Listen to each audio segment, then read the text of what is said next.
Hello friends, today we're going back to 1999 with the TIE Fighter and Y-Wing set.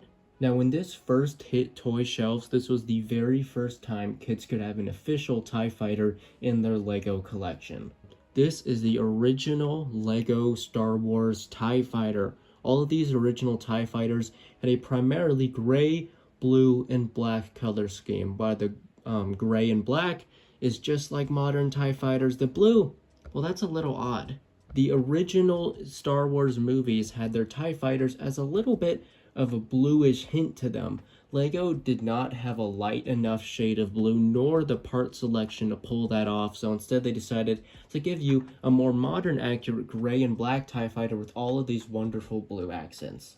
Accurate? Absolutely not. Charming as hell? Absolutely. You may be sensing a little bit of noise coming from this thing, and well, here it is. If you've ever had an old LEGO TIE Fighter, you know that's because of the Technic bricks. This thing comes in multiple modules, well, it makes it easy to simulate battle damage and take it apart and even customize with other TIE Fighters. It does create a bit of noise, and it also makes it, for this one in particular, you cannot really grab it from the back without bending it. As you can see, there's quite a bit of give here, so you gotta hold it just like that. Now, you definitely notice this large screen piece, but funny enough, that doesn't move. The only way to get in is through the top, and here we find the biggest puzzle of this entire thing, the interior. As you can see, those slope bricks, it may be hard to tell, but you absolutely cannot put a caped minifigure, just like the Darth Vader that comes in the set, in there without his cape getting ruined. It's a shame that Vader's TIE Fighter could not properly hold Darth Vader, but to be fair to the set, that is not an era-specific issue, that is just a LEGO cape issue. But overall, for the first TIE Fighter, it swooshes well, it pretty much does everything you want it to do.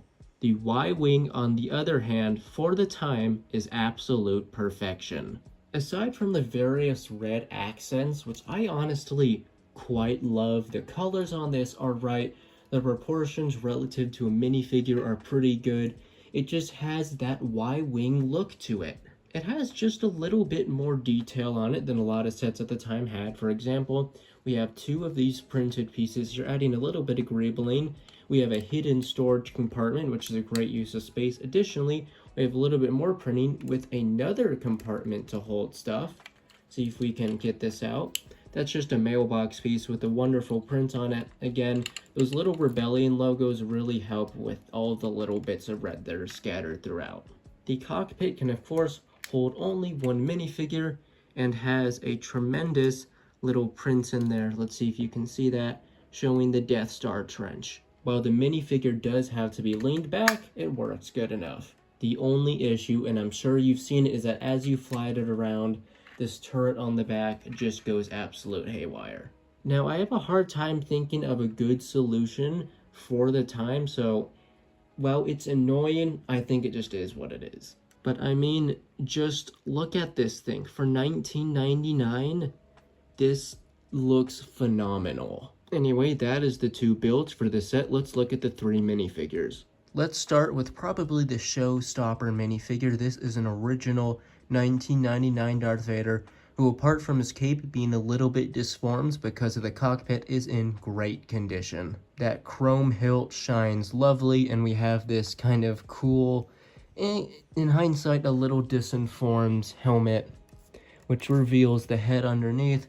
The printing is okay for the time. I think it worked, and overall, good minifigure and a classic one that I love to have. As much as I love Darth Vader, if I had to give one of these minifigures an A+, it'd have to be the Y-Wing pilot, as just look at this helmet.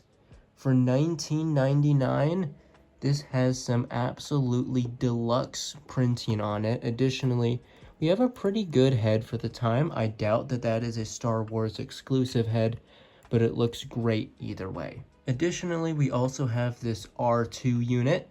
I do not know the canonical name. I did not bother to look it up. The printing on here looks awesome, but of course that kind of head printing, which is cut off a little bit, looks a little goofy, but I love these old Astromechs. Great to have one in red.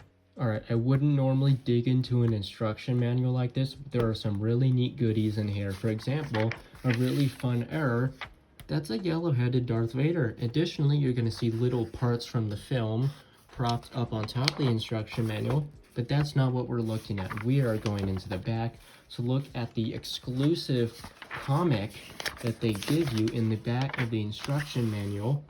Very loose story. TIE fighter chasing the Y-Wing. Y-Wing goes into a crater on what seems to be an asteroid, crashes into the side.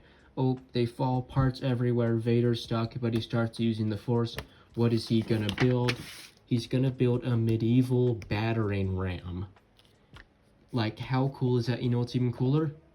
They show you how to build it. Not instructions, but they show you all sorts of different angles to actually show you how to build this battering ram. Additionally, Vader also builds a lightsaber. They show you how to build that. He escapes on the little hovercraft thing. They also show you how to make that. Like, how cool is that? This guy makes this almost scorpion-like little car here, which is awesome. Vader makes his own little starship. Look at that, they're racing, they're going. Unfortunately, they both show that they have the same canopy. It's a bit unfortunate they don't make two builds that you can make at once. Then look at that starfighter. And again, they show you how to make them. These are so cool. Look at that. Like, they even show us more of it on the back. So sorry for the glare, but I mean, these are so cool, and it is so fun that they showed kids how to make so many cool things with their Lego sets. Now, there's a lot to love with this Lego set.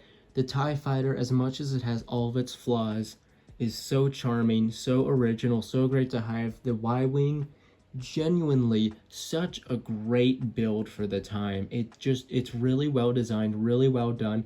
I love all the extra bits for storage, adds a great amount of play value, even though it can't drop bombs. I think as a toy, it's kind of comparable to some modern Lego sets. The minifigs are appropriate, good for the time. The chrome hilt and that helmet are absolutely deluxe. If you ever get a chance to pick this up, I would highly recommend it. Such a fun piece of Lego Star Wars history. And if you can get the manual, I'd also highly recommend that. So that's it. If you enjoyed the video, do all the stuff down below. And that's about it. See y'all.